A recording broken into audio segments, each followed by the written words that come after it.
The polygraph examiner lifted his eyes from the monitor and stared at me like he had just seen something impossible. The room was silent except for the slow ticking of the clock on the wall. He tapped the screen twice, then turned it toward me. The graph showed two separate readings, two patterns of breathing, pulse, and stress reactions, as if two different people were hooked up to the machine. His voice was steady, but his hands were tense when he asked, "Have you ever been diagnosed with multiple personalities?" I answered no, but before I could finish speaking, I heard my own voice say, "But I have." Except I hadn't said it. My name is Lauren Hale, and until that day, I believed I was completely in control of my mind. I was wrong. If this story already has you questioning what's real and what's hidden beneath the surface, make sure to subscribe and comment where you are watching from. Your mind may be stronger than you think, or hiding more than you know. The day of the polygraph test started like any other, but I could feel a pressure in my chest I couldn't explain. I wasn't nervous because I had nothing to hide. At least, that's what I told myself. I sat in the waiting room while my mother, Sarah, paced back and forth near the window. She kept glancing at me, as if searching for something in my face that even I couldn't see. My younger brother Evan sat quietly in the corner, tapping his foot, eyes glued to the floor. None of us spoke about why we were here. None of us wanted to admit the truth out loud. A man had gone missing from my workplace. Security footage showed me with him shortly before he disappeared, but the same footage also showed me walking out of the building at the exact same time, wearing different clothes. One of me was smiling. The other looked terrified. The police didn't accuse me, not yet, but their eyes were full of questions, so I agreed to the polygraph to prove my innocence. When the examiner, Dr. Avery Lockwood, entered the room, he carried a calm authority that instantly demanded attention. He was a former federal agent, trained in advanced lie detection. He didn't treat me like a suspect. He treated me like a puzzle he was determined to solve. He explained the process in simple terms: sensors for breathing, blood pressure cuff, finger electrodes for sweat response, routine, scientific, unbiased. "I'm not here to judge you," he said. "I'm here to read your physiological truth." Those words stayed with me. Physiological truth, meaning whatever my mouth said wouldn't matter if my body told a different story. As he attached the sensors, I stared at my reflection in the one-way mirror. I looked calm. My pulse felt normal, but something in my eyes made me pause. I looked distant, as if part of me was already somewhere else. The first few questions were simple: my name, my age, my occupation. My breathing stayed steady. The lines on the graph moved evenly. Then he asked, "Do you remember every moment from the night the man disappeared?" A sharp spike appeared on the second line, a line I didn't know existed until that moment. Dr. Lockwood frowned. He repeated the question. I said yes again, but once more, there was a dual response on the monitor, one showing calm honesty, another showing extreme stress, panic, and deception. "How are there two readings?" I asked. He didn't answer. Instead, he adjusted the sensors and started again. "Have you been having blackouts or memory gaps?" I hesitated. "Not that I know of." The second reading spiked higher, like someone inside me was screaming the truth. I stared at the screen, frozen. 2 heart rates, 2 breathing patterns, 2 emotional responses. My mother saw it through the observation window. I watched her cover her mouth in shock. The examiner leaned forward, voice low. "Lauren, your conscious mind believes you're telling the truth, but a second state inside you does not." My throat tightened. "What are you saying?" He looked me directly in the eyes. "I'm saying you're not alone in your own body." The moment Dr. Lockwood said I wasn't alone in my own body, my hands went numb against the armrests.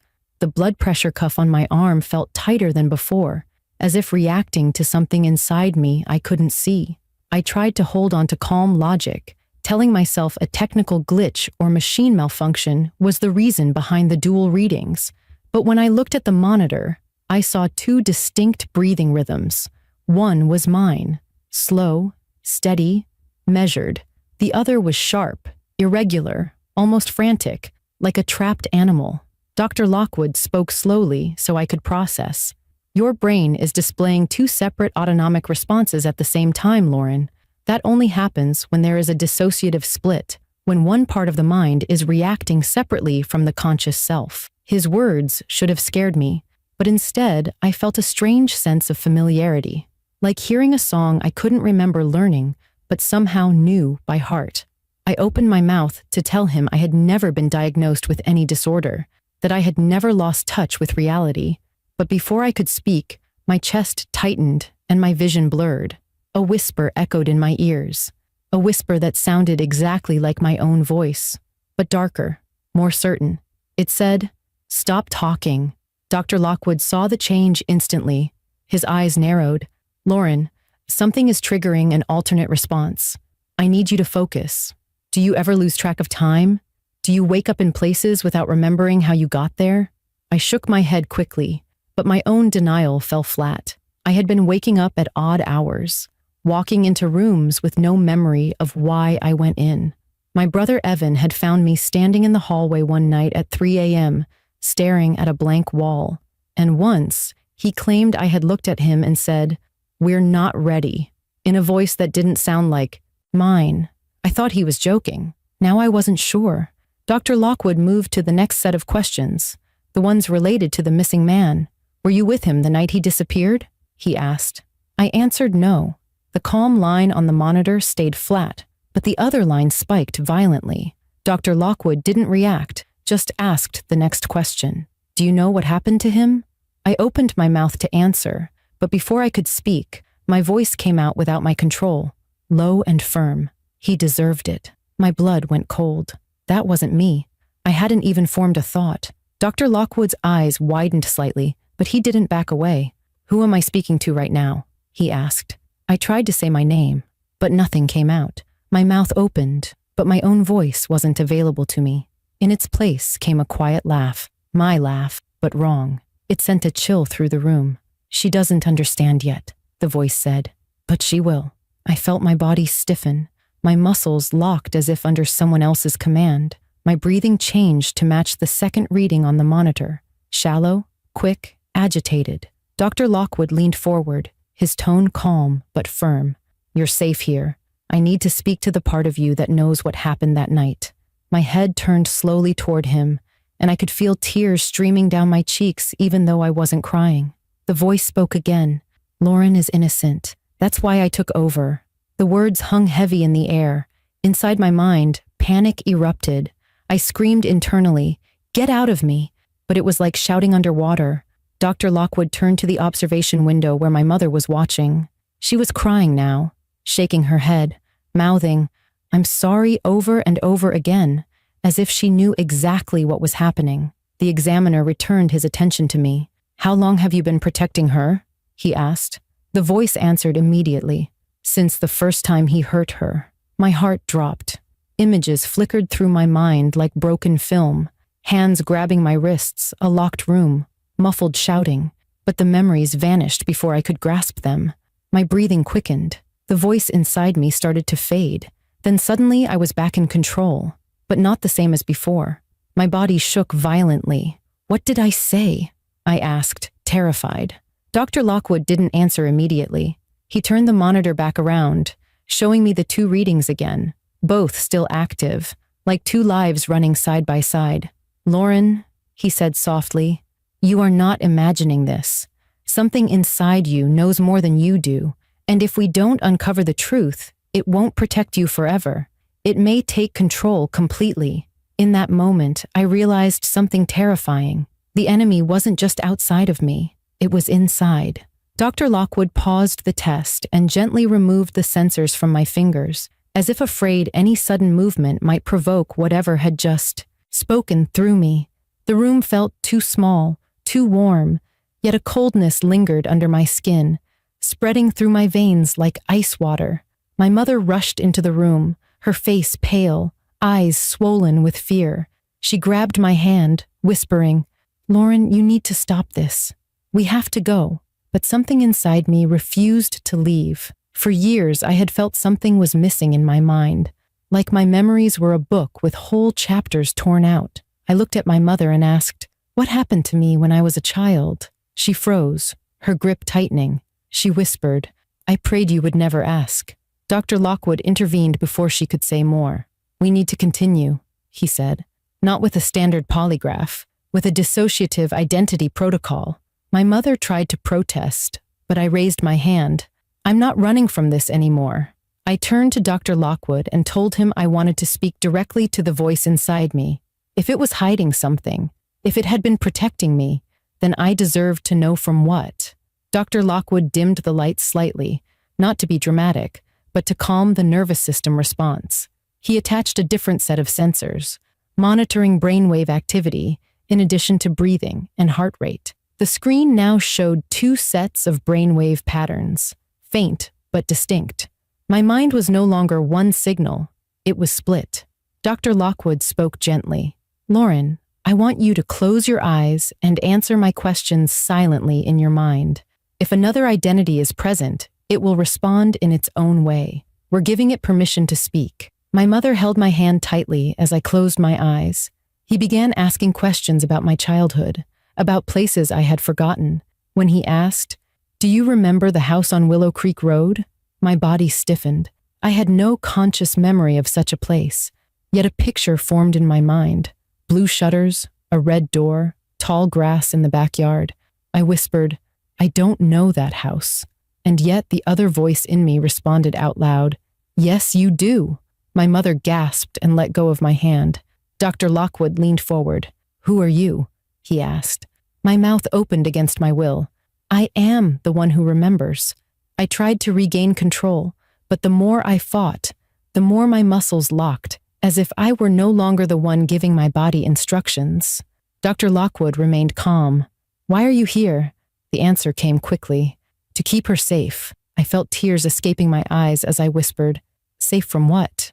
There was a pause. Then the voice said, "From the truth that will break her." Dr. Lockwood's eyes locked onto mine.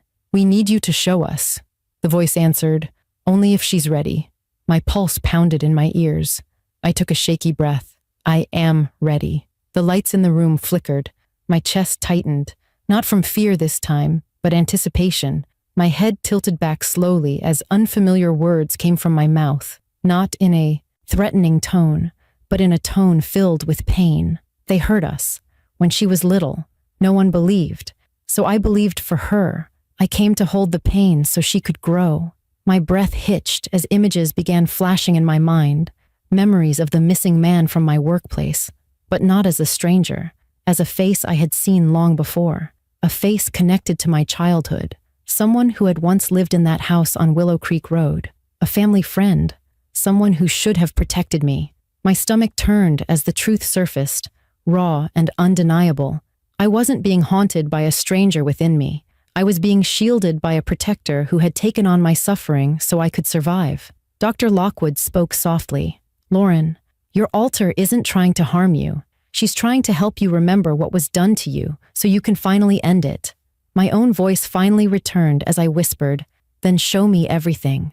In that moment, the fear of knowing became less terrifying than living in the dark, and the fight for the truth began. The world around me felt distant and muted, as if I were underwater, while inside my head everything grew sharp and painfully clear. Dr. Lockwood asked me to close my eyes, and as soon as I did, it was like a door opened in my mind that I had been pushing against my entire life without realizing it. At first, I saw nothing but darkness.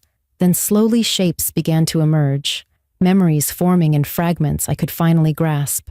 I saw myself as a child, around 7 years old, sitting in a living room that felt familiar in a way I couldn't deny. There was a television on, cartoons playing, and I was coloring in a book. Then the door opened, and the missing man from my workplace, Mr. Carson, walked in, except he was much younger. He wore the same watch he still wore as an adult. I felt a wave of nausea as my alter's voice spoke through me, calm and clear. "He found us when we were weak," she said.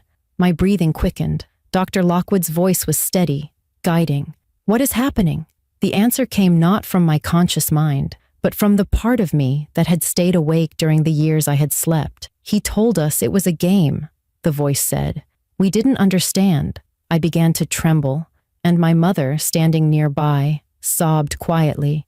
burying her face in her hands. The memories flooded in faster now, no longer fragments but a full film, playing in vivid detail. My mother had allowed Mr. Carson to babysit me, believing he was trustworthy, but he had something planned long before that day. He had studied me, groomed me, not for days, for years. The missing man from my present had been the monster from my past. And when I grew old enough to recognize what he had done, when my mind began to fracture under the trauma, another part of me had awakened to protect me. The altar spoke again, now pleading with Dr. Lockwood. He came back. He said it was unfinished. My breathing stopped. Unfinished. I remembered the day he reappeared at my workplace months earlier, smiling, acting as if we were strangers. But I wasn't a stranger to him. He had been watching me, waiting for the moment my past would collide with my present. And when it did, the altar stepped in. She showed me flashes of what happened the night he disappeared, memories I had not allowed myself to keep. I had been leaving the building when he followed me into the parking lot. He whispered the same words he used from my childhood, words that made my skin crawl. "Do you remember our secret?" My altar emerged then, not with fear, but with rage. She confronted him, told him the truth would come out. He laughed, thinking he still had power, but she recorded his confession on my phone, exposing everything he had done to me and others. When he realized she had evidence, he tried to grab me, to silence me. She fought back. There was a struggle. He hit his head. He was alive when she left, but he vanished because someone else came to finish what she started. Not to harm me, but to protect me. As this truth poured out of me, Dr. Lockwood leaned forward with urgency. "Where is he now?" My altar's voice softened. "Safe, and he will speak." She had hidden him in a protection facility through a contact she trusted, someone who believed her, someone who had also been a victim. He was no longer missing. He was in custody, preparing to testify. The world believed he had disappeared. In reality, my altar had orchestrated his downfall, and now that truth was revealed, the war inside me went silent. My breathing synced back to one rhythm. The two lines on the monitor merged. Dr. Lockwood removed the sensors, and for the first time in decades, I felt whole. Tears streamed down my face, but they weren't from fear or confusion. They were from release. My mother stepped forward and knelt beside me, her hands trembling as she touched my cheek. "I thought if you forgot, you would be safe," she whispered. "But forgetting didn't save you. It only made you carry the pain alone." I took her hand. I wasn't alone. The altar inside me, Ray, had never been my enemy. She had been my protector, my strength when I had none. She wasn't a disorder. She was the reason I survived. And now I finally saw her not as another identity, but as a part of me I was ready to acknowledge, accept, and thank. When Dr. Lockwood ended the session, I sat in the chair feeling like the air around me had changed density, as though the room itself had acknowledged the truth. My mother was still crying softly, but not from fear anymore, from relief. She touched my face and said, "I thought hiding the past would protect you, but all it did was bury you under the weight of something you couldn't see. You weren't broken, Lauren. You were protecting yourself the only way you knew how." Hearing those words unlocked something inside me. Not a memory this time, but a peace I hadn't felt since childhood. Dr. Lockwood carefully placed the polygraph charts in a folder and said, "You are not a case of deception. You are a case of survival." For the first time, I didn't feel ashamed. I didn't feel afraid of Ray, the part of me who had spoken during the test. I understood her. She hadn't appeared to control me. She had appeared to save me. As we walked out of the testing facility, my brother Evan approached, his eyes red. He hugged me tightly and whispered, "I always knew there was more to the story. I just didn't know how to help you." I hugged him back, realizing that for years he had seen the signs, noticed the gaps, but had been too young and afraid to speak up. My family didn't fail me. They simply didn't know the enemy wasn't outside. It was inside, hiding, waiting to be confronted. Over the next few days, everything moved quickly. Authorities followed the information Ray had revealed. The missing man, Carson, was found alive and placed under arrest. Evidence on my phone, hidden files in his home, and testimonies from past victims confirmed he had been operating under false identities for years. Instead of me being the suspect, I became the key witness who unintentionally held every piece of the truth. There was no more running from questions, no more blackouts, no more confusion. Therapy wasn't about erasing Ray. It was about listening to her.